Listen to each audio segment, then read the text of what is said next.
जो गंगा नदी का बेल्ट है उससे 15 किलोमीटर दाहिने और बाएं कैंसर पेशेंट बढ़ रहे हैं। आप देखिएगा बिहार में कैंसर पेशेंट इतने ज्यादा बढ़ रहे हैं, 35-40 हजार पर साल आ जा रहे हैं। इसका स्किन देख रहे हैं, छोड़ने लग रहा है, इसे तलवा का व्हाइट दिखने लगती है, तो शरीर एकदम खत्म हो जाएगा, इसे किसी काम का नहीं बचेगी, फिर उसका डेथ होगा, फिर वो क्या हो जाएगा, निपट जाएगा। और कैंसर के ट्रीटमेंट में डबल चीजों की जरूरत होती है, इसलिए देखिएगा गंगा नदी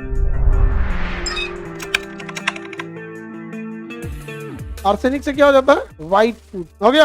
अब हम लोग के पानी में आर्सेनिक की मात्रा बहुत ज्यादा है, इससे व्हाइट फूड भी हो जाता है, और बहुत ज्यादा हाईली आर्सेनिक रहेगा तो कैंसर का डर हो जाता है।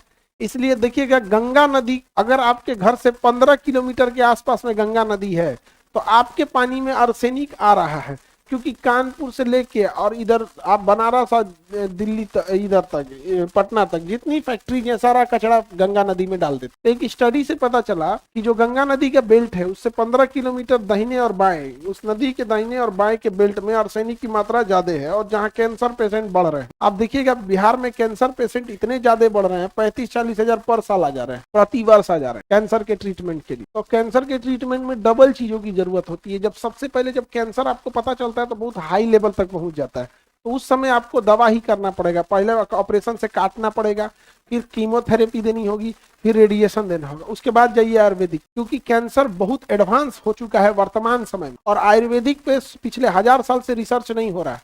तो जो आयुर्वेद है उसमें पिछले 1000 साल से रिसर्च नहीं हुआ है, पीछे रुका हुआ है वहां पर। तो कैंसर का वर्तमान ट्रीटमेंट में क्या है कि पहले आपको जो एडवांस टेक्नोलॉजी है, ऑपरेशन कर दिए, कीमो दे दिए, रेडिएशन दे दिए, अब उसके बाद उसको भेज दीजिए कहां पर, आयुर्वेद। आयुर्वेद उसको पनपने नहीं देगा। लेकिन पता चला कैंसर पकड़ ले है, उसके बाद लगिएगा कि उसको गर्म चूरन सुबह शाम गर्म पानी से खाएंगे तब तक निपटाइए देगा।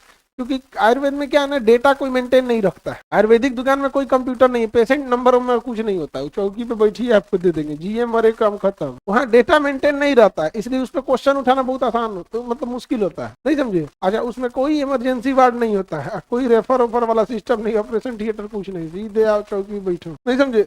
तो हमें ना दोनों को मिला के चलना है, समझे ना। तो आर्सेनिक की मात्रा बहुत ज्यादा आ गया।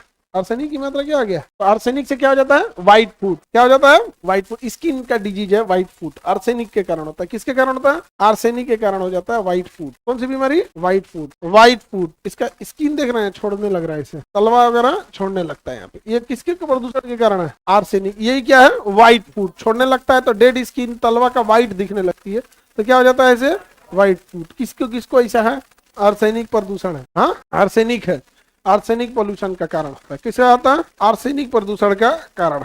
कौन सा है, आर्सेनिक के कारण हो जाता है। आर्सेनिक के अगला बीमारी कौन सा है, कैडमियम। बहुत खतरनाक बीमारी है जी, इटाई इटाई रोग हो जाएगा। देखो ये कैडमियम के कारण क्या हो जाता है, इटाई इटाई। ये कैडमियम प्रदूषण से होता है इटाई इटाई रोग। कैडमियम से कौन सा होता है, इटाई इटाई। कैडमियम से इटाई, आर्सेनिक से व्हाइट फूड, आर्सेनिक से कैडमियम से इटाई इटाई, कैडमियम से इटाई इटाई। अगर किसी के पानी में कैडमियम मिला देंगे तो उसका शरीर एकदम खत्म हो जाएगा, इससे किसी काम का नहीं बचेगी, फिर उसका डेथ होगा, फिर उसका सीकेडी हो जाएगा, क्रोनिक डिजीज हो जाता है, क्रोनिक किडनी डिजीज, सीकेडी हो जाएगा, फिर वो क्या हो जाएगा, निपट जाएगा।